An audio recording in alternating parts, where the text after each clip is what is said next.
क्या तुमने कभी सोचा है एक औरत सुबह से शाम तक घर संभालती है, बच्चों की देखभाल करती है, सबके खाने का ख्याल रखती है, लेकिन जब वो थक जाती है कोई नहीं पूछता, किसी को कोई फर्क नहीं पड़ता कि तुम्हारा हाल कैसा है, तुमको कैसा फील हो रहा है। क्या आप भी वही हैं? अगर हाँ तो ये वीडियो सिर्फ आपके लिए है।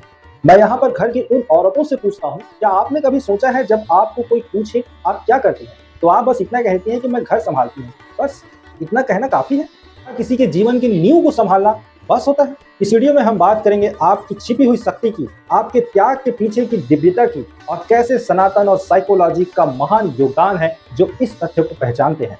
तो अगर आपको इस बात पर यकीन नहीं है तो चलिए मैं आपकी ही भाषा में इसको समझाता हूँ, जहाँ पर साइकोलॉजी भी इस बात को मानती है और वो इसे एक नाम दिया है, वो है आइडेंटिटी क्राइसिस। साइकोलॉजी इस बात को साफ करता है, जब किसी महिला की शादी होती है तो वह खुद को माँ, पत्नी और बहू में खुद को बांध लेती है। उसका और कोई लाइफ नहीं होता है और धीरे धीरे वो अपना असली पहचान खो देती है।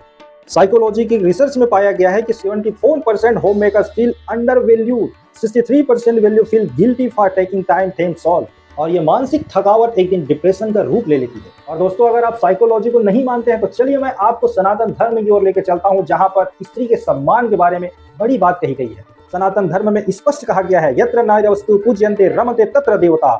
जहाँ स्त्रियों की पूजा होती है वहाँ देवता निवास करते हैं, और ये बात कोई हवा में नहीं कही गई है।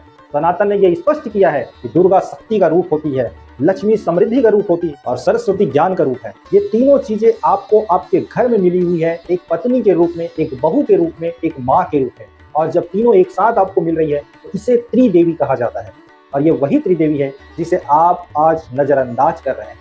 अगर आप एक औरत हैं और इस वीडियो को अब तक देख रहे हैं तो मैं आपसे कहना चाहूंगा कि जीना सीखो, अपने लिए समय निकालो। इसके लिए मैं आपको साइकोलॉजी सॉल्यूशन देता हूं। हर दिन आप 15 मिनट खुद के लिए समय निकालिए, मेडिटेशन कीजिए, और अगर मेडिटेशन नहीं कर सकते हैं तो सिर्फ खामोश बैठ जाइए। सोचिए अपने आप से, खुद से, मैं कौन हूँ, मैं क्या करना चाहती हूँ। अपने परिवार से बात कीजिए। इमोशनल सपोर्ट कोई कमजोरी नहीं होती है।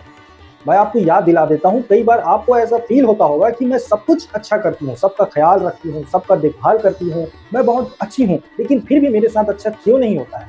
कोई मेरी तरफ देखता क्यों नहीं है? सब मुझे नजरअंदाज क्यों करते हैं? मेरी बातों की कोई वैल्यू नहीं है? ये सब सवाल आपके मन में उठता होगा। वो इसलिए क्योंकि आप सनातन से दूर जा रहे हैं, आप सनातन को समझ नहीं पा रहे हैं, क्योंकि सनातन सिर्फ एक धर्म नहीं है, जीने की कला है।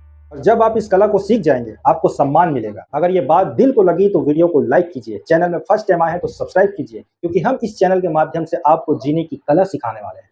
जय श्री कृष्ण।